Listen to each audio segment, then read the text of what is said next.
And so we meet again, Scream franchise, a movie series I infamously made a joke out of exaggerating my original dislike of for supposedly cheapening my identity as a teenage film nerd in the mid-1990s, when in reality I mostly just always found the series pedestrian and overrated, only to watch in actual horror as people on the internet took said joke as being completely serious and continue to annoy me about that to this day. Good thing that's the only time I've ever had that happen though, huh?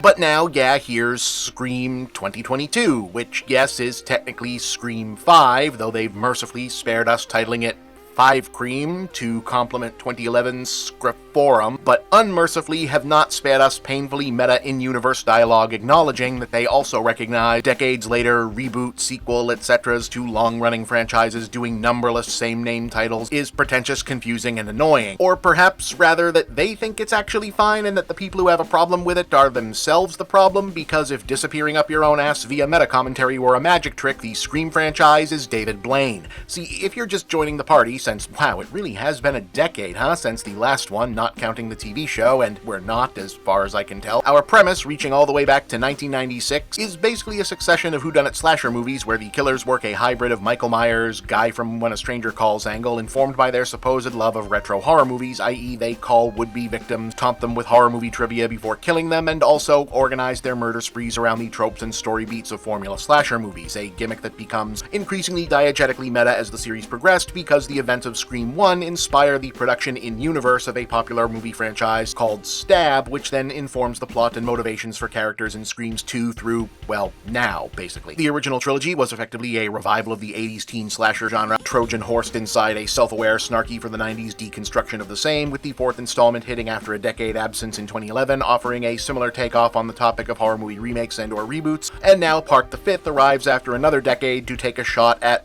well, that once again, because we've really made that little cultural momentum, holy shit. But now for the present day era of remakes and or reboots that are actually convoluted canonical sequels to avoid enraging fans who had resented the previous era's canon discarding remakes, i.e. Creed, Force Awakens, Ghostbusters Afterlife, J.J. Abrams' Star Trek, etc. Oh, and of course this film itself, ha ha ha ha ha ha ha.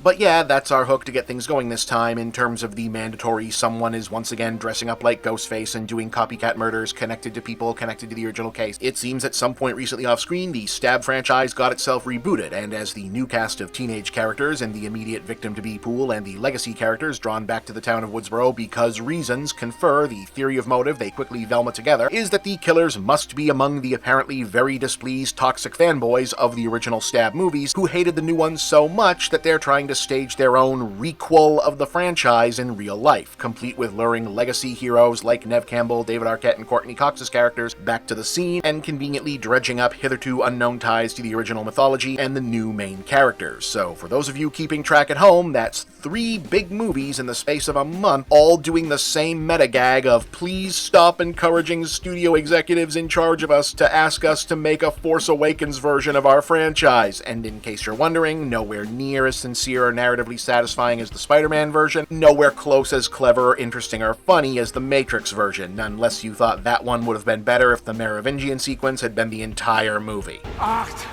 films, books, they were all better. Originality mattered. You ruined every sucked my silky ass thing. We had grace. We had style, we had conversation, not this deep.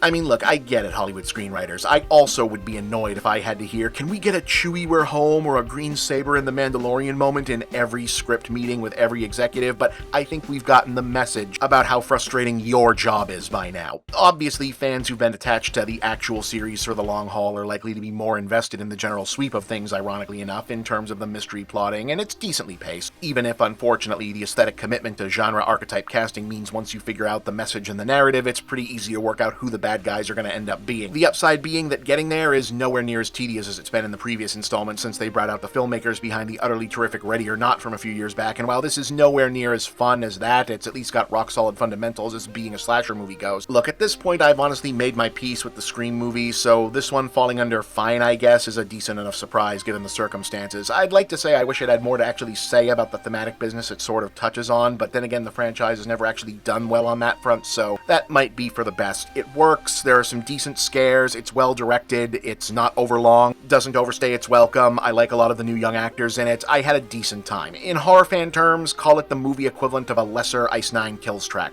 Not much depth outside of, hey, remember this movie, and some sick riffs, but the enthusiasm for the material is genuine, and they can definitely play the instruments. Or by the numbers, 6 out of 10, I guess.